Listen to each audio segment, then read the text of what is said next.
want to get into Taylor Swift, right? The Taylor Swift, she put her tour in theaters.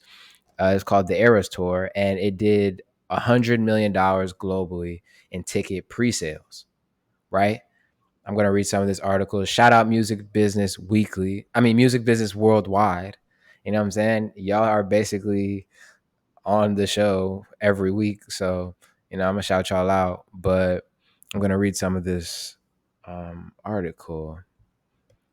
U.S. theater giant AMC announced the superstar would bring a concert film from the Eras Tour to the big screen in what the company called a theatrical concert experience starting Friday, October 13th. And then it goes on to talk about the ticket prices, but this is really what I want to talk about. So when tickets went on sale on Thursday, August 31st, Taylor Swift's concert film achieved the highest advance sales revenues in a single day in AMC's 103-year history. On that day, Swift's concert film generated 26 million in ticket sales revenue, a record for ticket sales for a single title on one day at AMC. The previous record of 16.9 million was held by Spider-Man No Way Home. Now AMC has announced another significant sales milestone for the concert film, revealing that as of October 4th, Taylor Swift's The Eras Tour concert film had sold more than 100 million in advance ticket sales globally. I think this is nuts, and I think it's opening a door, and it's sort of I don't want to say it's new, but I think it's going to be an avenue more people pursue. But what did you think about this? And did you see anything about this in the news? I did hear about her putting her tour in theaters, and I kind of knew this was gonna happen just because one of my ex girlfriends is one of the biggest Taylor Swift fans I know, and she's been telling me all these facts about Taylor Swift and what she's been doing this year, and like just some of the records she's been breaking, and it's just crazy that she's doing this. Like I think she is one of the biggest artists in the world. Like I told you before, she was ranked higher than like most streams for Spotify. She was higher than Drake. She's higher than a lot of people. But let me just read you some of these like records she broke, right? So first woman with 4 albums in the Billboard Hot 100 chart, um, top 10 simultaneously. Most number one albums by a woman in Wait, history. wait, wait, wait, Most wait, wait, wait, wait. streamed Wait, you country said album in a most single number day one on albums in Spotify history? by a woman in I didn't history. know that. I didn't know That might be that. incorrect. Maybe I'm wrong. Maybe I need to look it up again. But maybe I need to That's look it up again, but crazy. that was one of That's the records. Okay, crazy. that's what it said. Okay, first woman with a new number one album in 5 consecutive years. Second most Hot 100 charting songs ever. First woman with simultaneous top 10 songs from 3 different albums. Most attended concert by a female artist in the US. Now, let me tell you something even crazier about these facts. This was all this year from this one tour, bro. Like this one tour.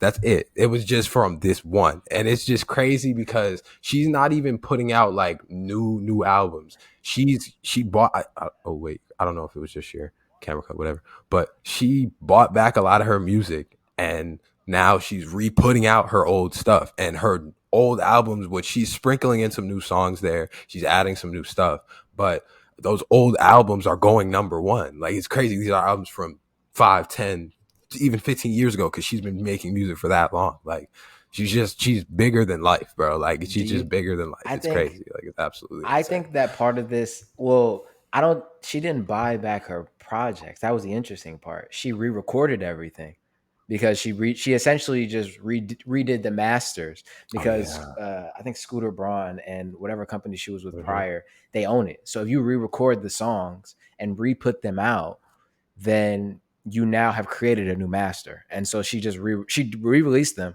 but she actually just re-recorded them. And I think that makes this even more interesting of a case study in that way because it's like, could anybody else do this if they were in a similar predicament, right? Like no other artist is going to I don't want to say no other artist is going to do it, but I don't think I can think of another one that has done it or that could do it to this magnitude because all those stats you just listed off was ridiculous. And I think the fact that she did it first. I'm interested to see what Beyonce is going to do in the theaters because her Renaissance tour is supposed to go into theaters as well. And so I would be interested to see, like, I don't know. I don't know if she's going to do what Taylor Swift did in the theater. I don't know, but it would be interesting to see what it would be though. I think she'll be close, but people don't realize how close that like Beyonce, Taylor Swift, like as far as how big they are sales, how close it really is. Because like even the stories, like I was talking about my ex, like she told me that when she went in Kentucky, she went to two different nights. She went inside one night, and then one night she was standing on the outside of the stadium that she had sold out. And she told me that there was people. She said there was at least like 10,000 people outside. Like it was just a large amount of people outside singing every word to her concert, not even on the inside of the big stadium that she had just sold out. So like she told me in multiple cities that's how it was. So it's like her fan base is just absolutely crazy, and like she's one of those artists that her fans grew with her and her music like matured as she did.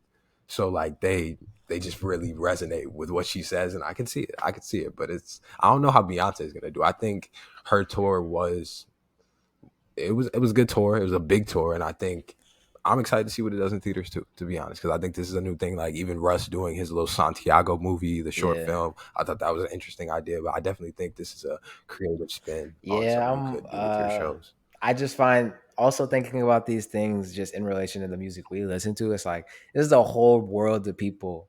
There's a whole world of people out there bumping Taylor Swift, and I don't know any of them. I don't know any of them, which makes it even crazier.